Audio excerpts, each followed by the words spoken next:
Hello dear students, कैसे हैं बेटा आप लोग। बेटा आज हम लोग बात करेंगे इलेक्ट्रोमैग्नेटिज्म के लेक्चर 2 की। जिससे प्रीवियस लेक्चर था लेक्चर 1, उसमें हम लोगों ने सबसे पहले बात की थी ऑस्टेड एक्सपेरिमेंट की कि किस तरीके से उन्होंने ये एक्सपेरिमेंट से पता लगाया कि जो इलेक्ट्रिक करंट वाला वायर होता है वो जब इलेक्ट्रिक करंट उसमें फ्लो होता है तो वो मैग्नेटिज्म को किस तरीके से जनरेट करता है, किस तरीके से वो प्रोड्यूस करता है, ये हम लोगों ने देखा। फिर साथ ही साथ हम लोग एक सिंगल वायर में मैग्नेटिक फील्ड की डायरेक्शन, साथ ही साथ एक लूप में मैग्नेटिक फील्ड की डायरेक्शन और फिर डायरेक्शन को लेकर रूल, इतनी सारी चीजों को हम लोगों ने देखा था प्रीवियस लेक्चर में, दैट मींस लेक्चर 1 में। आज हम लोग थोड़ा सा उससे आगे बढ़ते हैं। मैंने आपसे लास्ट लेक्चर में बोला था कि हम लोग आगे की चीजों में सोलेनॉइड वगैरह वो पढ़ेंगे तो थोड़ा सा आगे डिटेल समझेंगे। तो ये है इलेक्ट्रोमैग्नेटिज्म का लेक्चर 2, जिसमें हम लोग बात करेंगे बेटा magnetic field due to a current carrying cylindrical coil, जिसे हम बेसिकली क्या बोलते हैं, सोलेनॉइड। अब ये करंट कैरिंग सिलेंड्रिकल कॉइल का मतलब क्या हुआ, इसको थोड़ा सा समझिएगा, ठीक है। यहां पर number of coil multiple times है, यानी कि ये यहां पर वायर का एक सिंगल लूप नहीं है, यहां पर मल्टीपल लूप्स है वायर के। मैंने आपसे पहले ही लेक्चर में बोला था कि आगे हम लोग ये पढ़ेंगे कि सोलेनॉइड में किस तरीके से वायर के लूप होते हैं और उसमें करंट फ्लो करने पर किस तरीके से मैग्नेटिक फील्ड की डायरेक्शन बनती है। तो समझिएगा यहां पर क्या कह रहा है बेटा, magnetic field due to a current carrying cylindrical coil, यानी कि सोलेनॉइड कैसे होता है अभी समझाएंगे। तो देखिएगा यहां पर क्या कह रहा है, if a conducting wire is wound in form of cylindrical coil whose diameter is less in comparison to its length, ठीक है। अब देखिएगा क्या कह रहा है whose diameter is less in comparison to length the coil is called a solenoid, और इस कंडीशन में हम क्या बोलते हैं, सोलेनॉइड। यानी कि आपको अभी फिगर से बेसिकली समझ में आ जाएगा। आप एक स्प्रिंग देखते हैं, अगर आप वायर को स्प्रिंग के फॉर्म में रोल रोल करते हैं तो वो एक सोलेनॉइड बन जाता है। क्या बन जाता है बेटा, सोलेनॉइड बन जाता है, ठीक है। It look like a helical spring, अब देखिए यहां पर देख भी रहा है कि ये एक एकदम स्प्रिंग के तरीके से दिखता है। To obtain the magnetic field lines due to a current carrying solenoid the following experiment be form. तो इसमें कुछ फॉलोइंग एक्सपेरिमेंट जो कि दिया है, इसको थोड़ा सा हम लोग डिटेल में समझेंगे, ठीक है। तो आइए देखते हैं किस तरीके का एक्सपेरिमेंट है ये और इसमें किस तरीके से हम लोग डायरेक्शन को निकालते हैं। देखिएगा अब इस पूरे फिगर में देखिएगा यहाँ पर क्या है, एक क्या ले लिया जाता है ये आपको दिख रहा होगा, एक बेसिकली कार्डबोर्ड भी यहाँ पे ले लिया है। हालांकि ये कोई बहुत इसेंशियल चीज नहीं है, इस कार्डबोर्ड को लेना कोई मतलब नहीं है, आप लें या ना लें, ये एक्सपेरिमेंटली इसको समझते हैं। आपने क्या किया, अब इस कार्डबोर्ड को केवल इसलिए लिया है ताकि आप जो इलेक्ट्रिकल वायर का लूप बनाए उसको एक बेस मिल सके, ठीक है। तो इन्होंने इलेक्ट्रिकल वायर के लूप बना लिए और यहाँ पर हमारी बैटरी आपको दिखाई दे रही होगी, ये रियोस्टेट दिखाई दे रहा होगा, यहाँ पर की है, ठीक है, और यहाँ करंट फ्लो हो रहा है। तो मान लीजिए इस पॉइंट से करंट ऊपर जा रहा है, तो इस पॉइंट, या ध्यान दीजिएगा, पॉइंट P से करंट ऊपर की तरफ जा रहा है और पॉइंट P डैश तक जाता है। अब यहां से करंट नीचे की तरफ आता है, फिर ये करंट घूम के किधर आएगा, इस बगल में, फिर यहां से ऊपर जाएगा, फिर यहां से घूम के नीचे आएगा, फिर इस पॉइंट पर ऊपर आएगा, फिर नीचे जाएगा, ऊपर आएगा, फिर नीचे जाएगा। इस तरीके से ये पूरा एक लूप बनता है। क्या बनता है बेटा, एक लूप बनता है, ठीक है। समझिएगा ये पूरा का पूरा क्या बन रहा है, एक लूप। अब थोड़ा सा इसको समझिएगा, जैसे मान लीजिए ये करंट आया, ठीक है, ये वायर है, ये वायर ऊपर आया और ये यहां से टर्न हो रहा है, तो यहां पर आगे जाके ये डॉटेड टर्न हो रहा है। फिर ये वायर क्या हो गया, यहां से ऊपर आया, फिर ये यहां पर टर्न हो रहा है, अब मैं इसको डॉटेड बना रहा हूं, फिर ये ऊपर गया, फिर ये आगे आगे टर्न हुआ।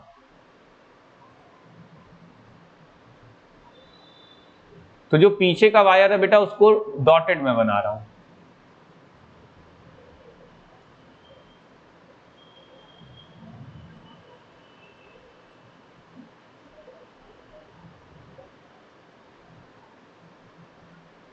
अब ये वायर यहां तक आया और फिर ये वायर यहां से नीचे आ जाएगा। अब मान लीजिए कि इस वायर में जो करंट की डायरेक्शन है वो कुछ इस तरीके से है, ऊपर की तरफ। तो सेम वही चीज यहां दिख रही है आपको कि यहां पर करंट की डायरेक्शन ऊपर की तरफ है, तो भाई यहां पर करंट की डायरेक्शन ऊपर की तरफ गई।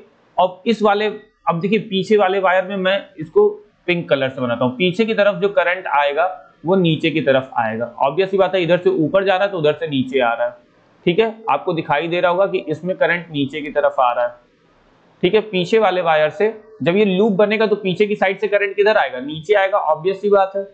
तो फाइनली यहां पर करंट नीचे की तरफ आया और हर जगह करंट इन सब में ऊपर की तरफ जा रहा है। ये आपको दिखाई दे रहा है। तो आगे से करंट ऊपर की तरफ जा रहा है, तो सेम यहां पर भी हो रहा है। यहां जितने भी आगे वाले वायर आपको दिखाई दे रहे हैं, यहां से करंट ऊपर जा रहा है और इसके बैक साइड से करंट नीचे की तरफ आते हुए कनेक्ट हो रहा है, बार बार इसको एक पूरा लूप बना रहा है। आपको यहां ज्यादा समझ में आ रहा होगा, क्योंकि ये इसने कार्डबोर्ड लगा दिया है तो आपको पीछे का वायर नहीं दिखाई दे रहा है। तो ये आपको फिगर समझ में आ रहा है। अब क्या हो रहा है यहाँ पे, जब करंट फ्लो हो रहा है तो ऑब्वियस सी बात है कि मैग्नेटिज्म तो आएगा ही आएगा। अब इसकी मैग्नेटिक फील्ड कैसे बन रही है देखिएगा।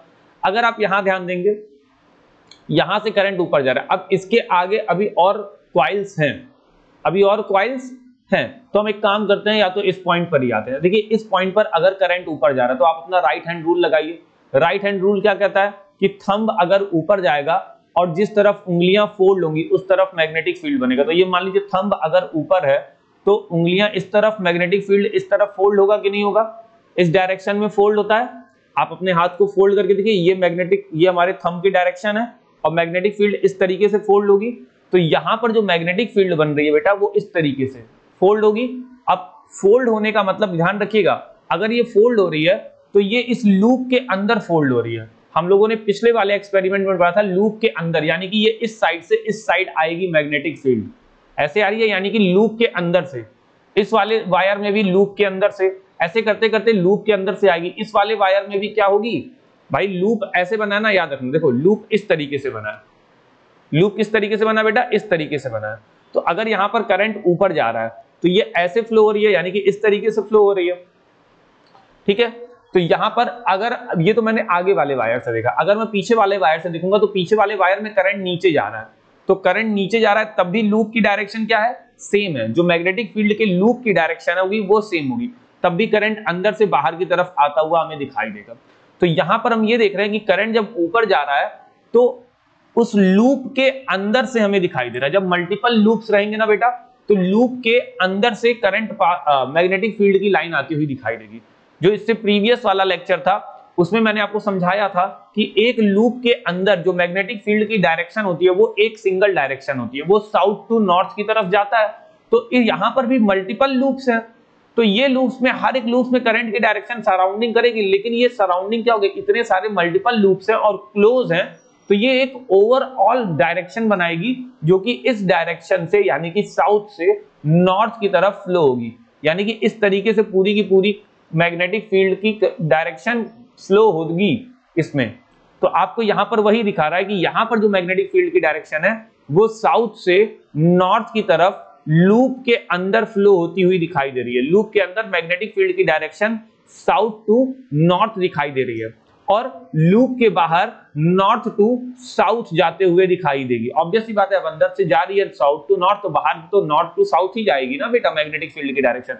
ये हम लोगों ने सिंगल लूप वाले में भी पढ़ा था, याद रखिएगा, सिंगल लूप में भी आपने यही चीज पढ़ी थी। लेकिन यहां पर मल्टीपल लूप्स हैं तो थोड़ा सा केयर जरूर करिएगा बेटा कि मल्टीपल लूप्स में इस तरीके से मैग्नेटिक फील्ड की डायरेक्शन होती है। अब ये क्या हो जाता है, ये जो मल्टीपल लूप्स के साथ बनता है इसे हम बोल देते हैं सोलेनॉइड। यानी कि अब ये सोलेनॉइड एक तरीके से पूरा का पूरा मैग्नेट की तरीके से काम नहीं कर रहा। देखिएगा कि इतना बड़ा स्ट्रक्चर है इसका, ये इतना बड़ा स्ट्रक्चर है।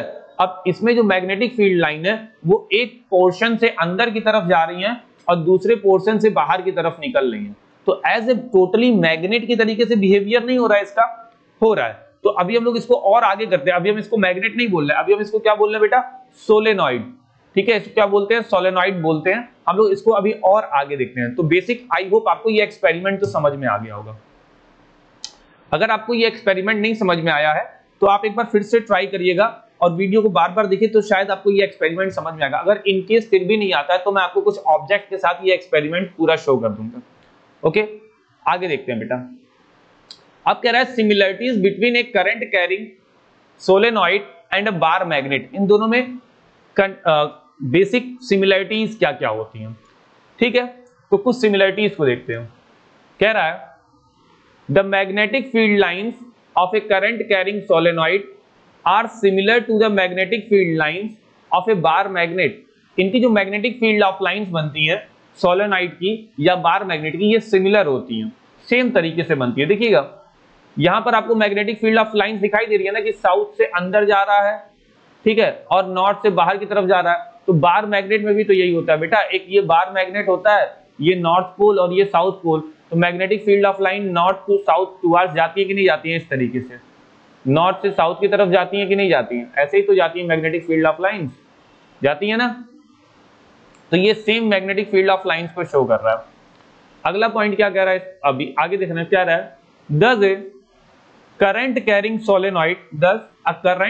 solenoid behave just like a bar magnet, यानी कि करंट कैरिंग सोलेनॉइड जो होता है वो एक बार मैग्नेट की तरीके से बिहेव करता है। Next point, a current carrying solenoid when suspended freely, अगर इसको फ्रीली सस्पेंड कर दिया जाए, then itself towards north and south direction, तो ये भी अपने आप को क्या करेगा, नॉर्थ और साउथ डायरेक्शन में एडजस्ट करेगा, जैसा कि एक सिंगल बार मैग्नेट करता है। तो ये भी एक सिमिलरिटी आ गई, अगर उसमें करंट फ्लो होता है बेटा, याद रखिएगा, ये तभी है। A current carrying solenoid also acquire the attractive property of magnet of iron filing are brought near the current carrying solenoid, it attract them. अगर करंट कैरिंग सोलेनॉइड है तो वो भी सेम बार मैग्नेट की तरीके से मैग्नेटिक मटेरियल्स को जैसे वो अट्रैक्ट करता है, वैसे सोलेनॉइड भी क्या करेगा बेटा, अट्रैक्ट करेगा। Is that clear?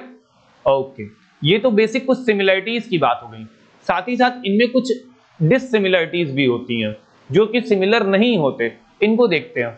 तो कुछ डिससिमिलरिटी की अगर बातें करें तो क्या क्या डिससिमिलरिटीज होती हैं सोलेनॉइड और बार मैग्नेट में।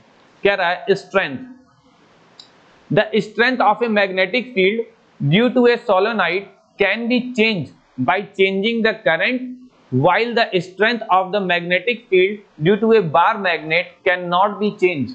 अब यहां सबसे बड़ा डिफरेंस ये है कि आप एक बार मैग्नेट की स्ट्रेंथ को चेंज नहीं कर सकते, क्योंकि वो कंप्लीट मैग्नेट है तो आप उसकी स्ट्रेंथ को चेंज नहीं कर सकते, लेकिन एक सोलेनॉइड के मैग्नेटिक इफेक्ट को आप चेंज कर सकते हैं, उसकी मैग्नेटिक स्ट्रेंथ को चेंज किया जा सकता है। कैसे? आप उसमें करंट के अमाउंट को इंक्रीज करके उसको बढ़ा भी सकते हैं और डिक्रीज करके स्ट्रेंथ को डिक्रीज भी कर सकते हैं। यानी कि अगर आप करंट को इंक्रीज करेंगे तो स्ट्रेंथ इंक्रीज हो जाएगी, करंट को डिक्रीज करेंगे तो स्ट्रेंथ डिक्रीज हो जाएगी। साथ ही साथ ये इंक्रीमेंट और डिक्रीमेंट डिपेंड करता है नंबर ऑफ कॉइल पर भी।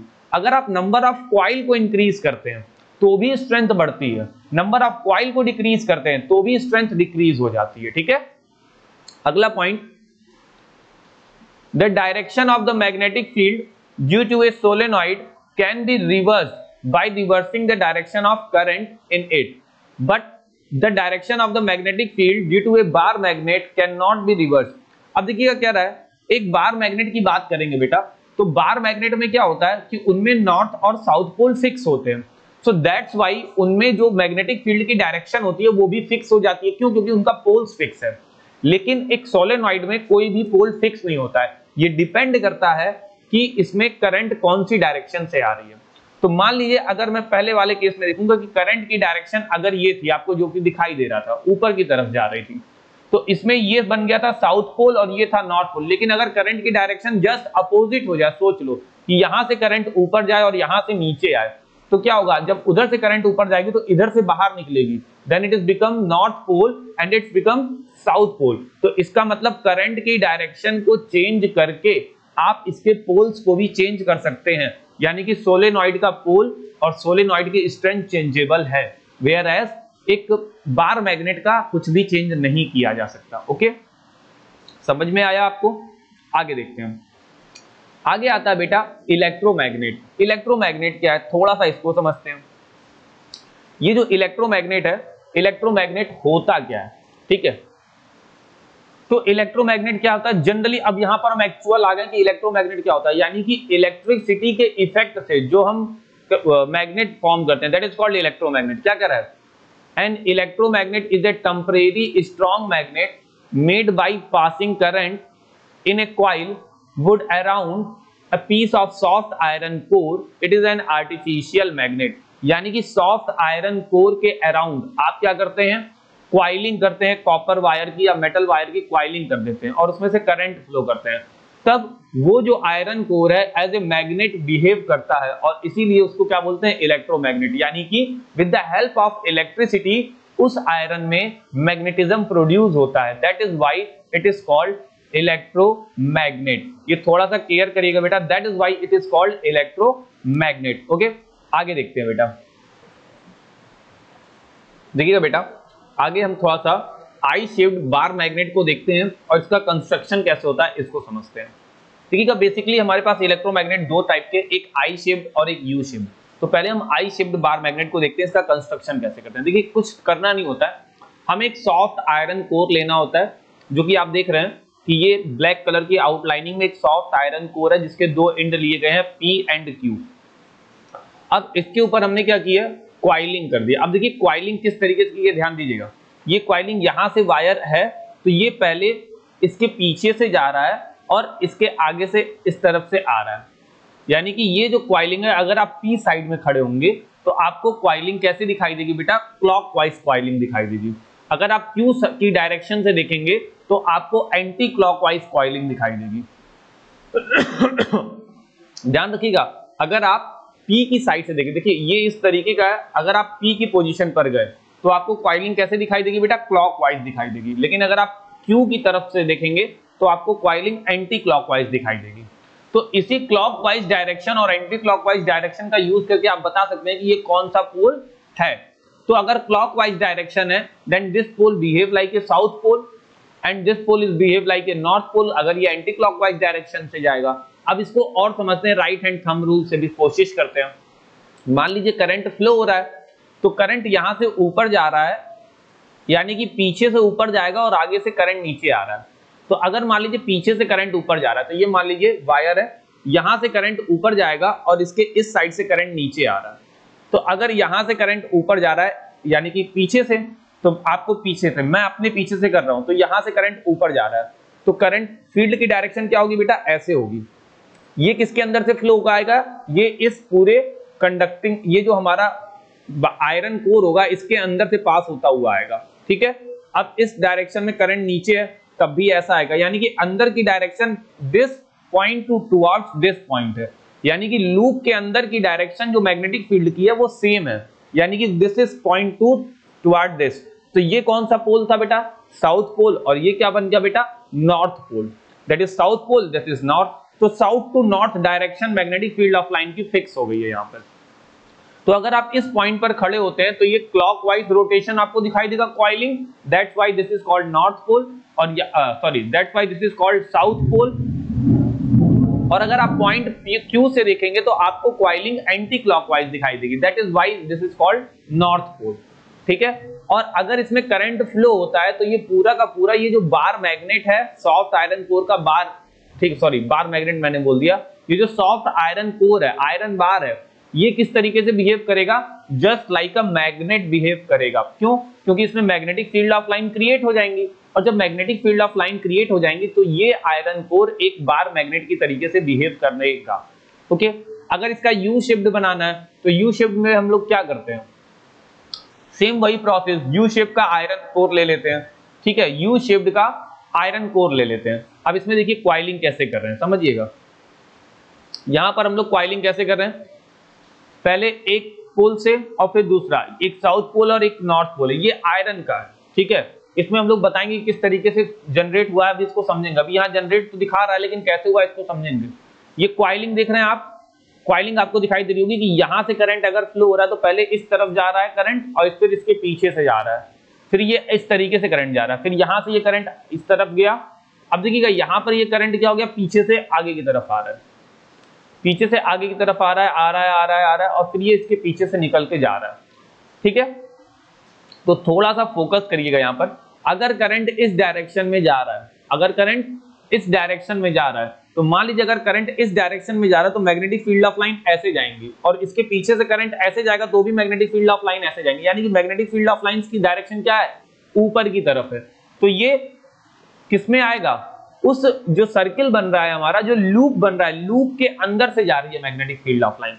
तो यानी कि लूप के अंदर से अगर मैग्नेटिक फील्ड ऑफ लाइन इस तरीके से जा रही है तो ये साउथ पोल हो गया। कैसे हुआ, अब इसको करंट वाइज डायरेक्शन से भी देख लेते हैं। ये देखिए बेटा, ये इस तरीके से जा रहा है, यहां से बाहर से जा रहा है और यहां से अंदर से जा रहा है। तो अगर आप इस पॉइंट पे खड़े होकर देखेंगे तो आपको ये कैसा दिखाई देगा, मान लीजिए मैं इसको रोटेट करता हूं तो ये आपको क्लॉकवाइज दिखाई देगा। कैसा दिखाई देगा बेटा, क्लॉकवाइज दिखाई देगा। और जब ये क्लॉकवाइज डायरेक्शन आपको दिखाई देगी क्योंकि भाई ये ऐसे जा रहा है ना, इधर बाहर से गया और फिर अंदर से ऐसे गया, फिर बाहर से गया, फिर अंदर से ऐसे गया, फिर बाहर से गया, फिर अंदर से ऐसे गया। जब आप इस पॉइंट पर स्टैंड होके इसके लूप की डायरेक्शन को देखेंगे तो ये क्लॉकवाइज डायरेक्शन दिखाई देगा, और जब ये क्लॉकवाइज डायरेक्शन दिखाई देगा तो that is why this is pole, ये मैग्नेटिक पोल कौन सा बनेगा, साउथ पोल, और यहां पर एंटी क्लॉकवाइज आते हुए दिखाई देगा तो ये नॉर्थ पोल बन जाएगा। ठीक है बेटा, तो इस तरीके से हम एक soft iron core, U shaped soft iron core को यू शेप्ड मैग्नेट हम लोग बनाने में क्या कर लेते हैं, बना देते हैं। कैसे? By the help of electricity. अब मैंने आपको बताया था कि ये जो इलेक्ट्रोमैग्नेट होते हैं इनकी स्ट्रेंथ इंक्रीज या डिक्रीज की जा सकती है। कैसे? By increasing the number of turns, coiling increase कर दो, और दूसरा करंट का अमाउंट इंक्रीज कर दो, इससे आप इनकी स्ट्रेंथ को इंक्रीज कर सकते हैं, और डिक्रीज करने के लिए डिक्रीज कर दो। अब थोड़ा सा समझते हैं परमानेंट मैग्नेट क्या होता है। देखिएगा बेटा, ये जो परमानेंट मैग्नेट होता है ये नॉर्मल मैग्नेट या इलेक्ट्रोमैग्नेट से थोड़ा सा अलग होता है। क्या रहा है? A permanent magnet is naturally occurring magnet since it is not a strong enough and required shape for many purpose, so as a strong permanent magnet is made like an electromagnet using the piece of steel instead of soft iron। देखिए क्या कह रहा है, एक जो permanent magnet होता है वो नेचुरली ऑक्योरिंग होता है जनरली, लेकिन जो नेचुरली ऑक्योरिंग परमानेंट मैग्नेट होते हैं वो बहुत ज्यादा अच्छे नहीं होते, यानी कि वो बहुत ज्यादा इनफ स्ट्रांग नहीं होते, वो हमें एक पर्टिकुलर शेप में नहीं मिलते। ठीक है, इसलिए उनका यूज ज्यादा पर्पस में नहीं कर पाते। सो दैट्स व्हाई हम एक परमानेंट बनाते हैं, परमानेंट मैग्नेट बनाते हैं। कैसे बनाते हैं? इलेक्ट्रोमैग्नेट का यूज करके हम एक परमानेंट मैग्नेट बनाते हैं, लेकिन यहाँ पर सॉफ्ट आयरन की जगह हम इसमें परमानेंट मैग्नेट बनाने के लिए स्टील का यूज करते हैं। तो यहाँ क्या कह रहा है, electromagnet using the piece of steel instead of soft iron core. तो सॉफ्ट आयरन की जगह आप स्टील का यूज करके परमानेंट मैग्नेट बनाते हैं। आगे, a coil of insulated copper wire is wound around the steel piece and then current is passed in the coil. Once magnetised it does not loss its magnetism easily since steel has more retentivity than the soft iron core. तो अब कह रहा है कि अगर एक बार steel piece magnetise होती है तो उसको डीमैग्नेटाइज होने में बहुत लंबा टाइम लगता है, जल्दी डीमैग्नेटाइज नहीं होती। क्यों? क्योंकि स्टील की जो रिटेंटिविटी होती है, यानी कि वो अपनी प्रॉपर्टी को रिटेन करने की जो होती है वो काफी हाई होती है। तो एक बार उसकी प्रॉपर्टी मैग्नेट की हो गई तो फिर वो हमेशा चाहती है कि वो उसी तरीके से बनी रहे। So it is become a permanent magnet, और इस तरीके से एक परमानेंट मैग्नेट बन जाता है। इसका use, the permanent magnet are use in the electric motors, galvanometers, ammeter, voltmeter, इन सब में हम क्या करते हैं, परमानेंट मैग्नेट का यूज करते हैं, और साथ ही साथ मैग्नेटिक कंपास में भी परमानेंट मैग्नेट का यूज किया जाता है।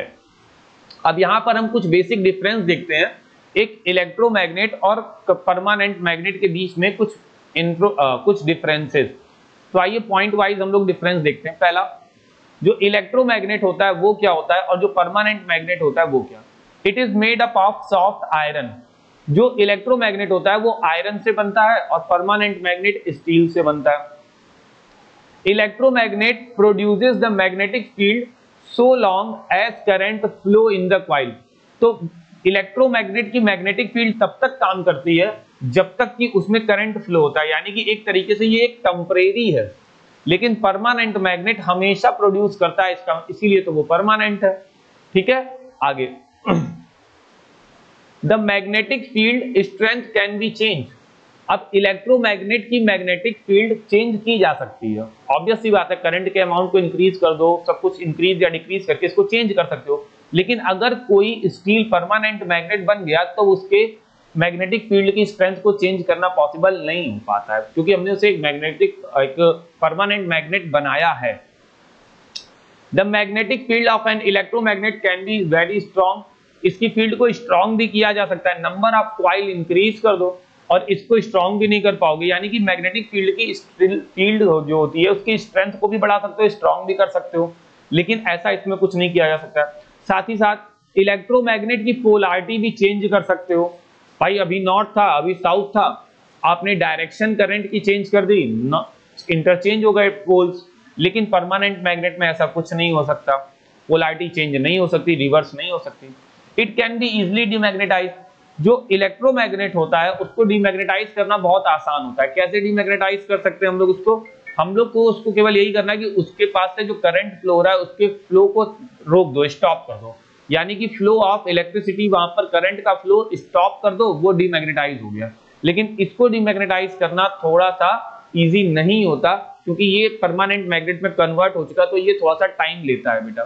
ठीक है, ओके, आगे देखते हैं advantage of electromagnet over a permanent magnet.